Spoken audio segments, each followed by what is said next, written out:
Hey everyone, I'm Sue and welcome back for another episode of Does This Notion Really Work? And in today's episode, we're going to be talking about the Panasonic 360 Freestyle Cordless Iron.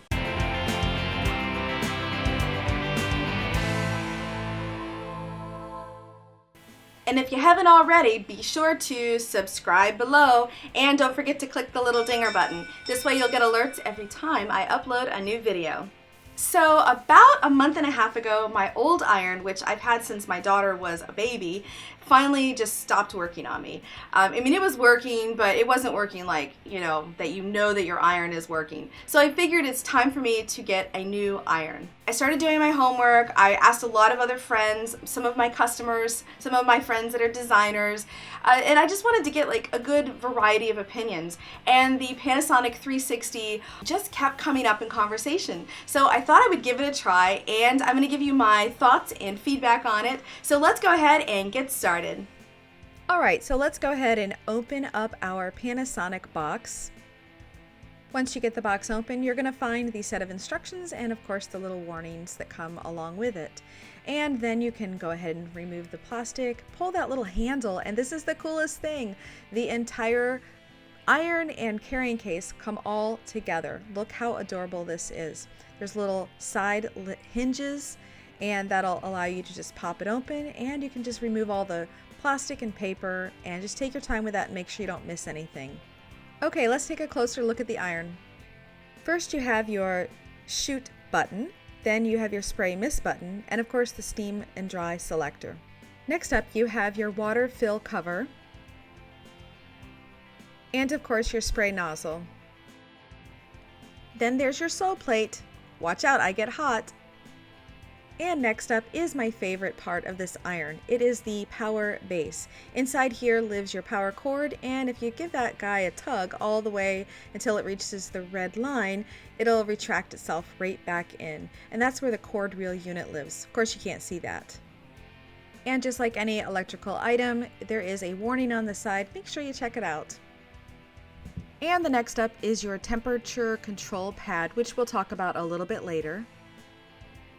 And also is the water tank release button. Pretty awesome, which we will also address this a little bit later. This is kind of a fun little bonus. It's the fabric guide chart, and honestly, I think it's pretty neat that it's right there on the base. I don't know, it's just handy and you don't have to go look for a manual. Now let's go ahead and look at the cover case. It snaps in place, and there is a really strong little locks on the side with a handle. I think this is just really cool, especially if you want to bring it to classes or when you're going on vacation. Now let's go ahead and fill our iron with water. You're just going to remove the water tank by pressing that little button and open the water fill cover. You can fill the water with a bottle of water or go to the sink. It's entirely up to you. It's just really convenient. And you just want to fill it up to the max line, which you can kind of see there on the side. Slip it back onto the iron and plug it in. Okay, so just plug that iron in, make sure that that red part of the cord stays inside the base, and let's turn this on. You'll notice that there's a set button, and as soon as you press the set button, that will allow you to go to the different levels. There's low, medium, and high. Now it does take a little bit for it to get to high.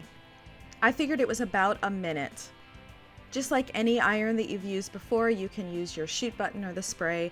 I think I like this iron for a couple of reasons, and one is because it does have the dual top and bottom. There is no like flat base. You'll notice it's sort of like a diamond shape. It's pointed at the top and the bottom. Okay, now when you're working with different materials, you're going to want to reference your little temperature guide, but for this material I'm using like a fleece, and I'm going to go down to medium. It took about 30 seconds for the red light to stay on for medium. That means it had to go from the high temperature to the low. So just keep that in mind if you are working with different materials going back and forth. You're going to want to allow yourself that extra little bit of time. This is pretty cool about using this iron is you can use it with vertical steam, and to get the best results you're going to want to hang your garment on a hanger. This will work great with curtains and drapes too once they're hung. You can just hold the iron away from the item and just give a little tug on the material and then use the steam. It works fantastic. You'll notice that the results were great. Okay, let's talk about the automatic shutoff. Now, if you haven't used your iron within 10 minutes, it will turn itself off. And when I say off, it turns off. The sole plate is no longer hot, although it will still have a little light on the off button, and you can just press set to reignite the heat. Now here's the thing though, if you do a little bit of sewing and go back to your iron, I have to warn you that it does shut off, and it will take that whole minute to reset it back to high. If you're working with low, it's only about 10 or 15 seconds, but I just want to point that out. So what I found is as I was sewing, let's say like a seam, I would just kind of go over and wiggle the iron. I don't know why, I just want to keep my iron hot. But having said that, it's nice to know that if I forget to turn it off or unplug it, it will shut itself off to completely cool. And don't forget about that handy little fabric guide chart. It's really great for when you need a quick reference of the materials. I also wanted to talk about the spray versus the shoot. Of course, when you spray, you want to make sure that that spray mark is going to come out when you're pressing. Sometimes, depending on the materials, it won't. So just double check. Let's also discuss taking care of your iron. Make sure the temperature control pad is turned off, and so is the steam dry selector. Make sure you unplug your iron and retract the cord slowly. Next, you want to make sure that you remove any water from the tank, and again, just press that little release button in there and open it up and remove the water. And this is my hands down favorite reason I like this iron. Because of that base, I can put it either on my ironing board, or I can place it to the side next to my ironing board, and even on a table, especially if you have a small space and you're limited in where you can place an iron. My room is so small, I don't even have a place for an ironing board. This is what I use most of the time. It's one of the portable ironing boards, and then I can place that iron to the right of it on my actual table. So this is definitely something to consider if you are in a small space. So what did you think of that? I mean, it's a pretty cool iron. It's got some really different benefits to it that I hadn't seen in other irons. And where can you get your very own Panasonic 360? Well, I went to my local shop. So first, ask your local dealer. Well, I sure hope you enjoyed this video, giving you insight into this different iron that I've tried out.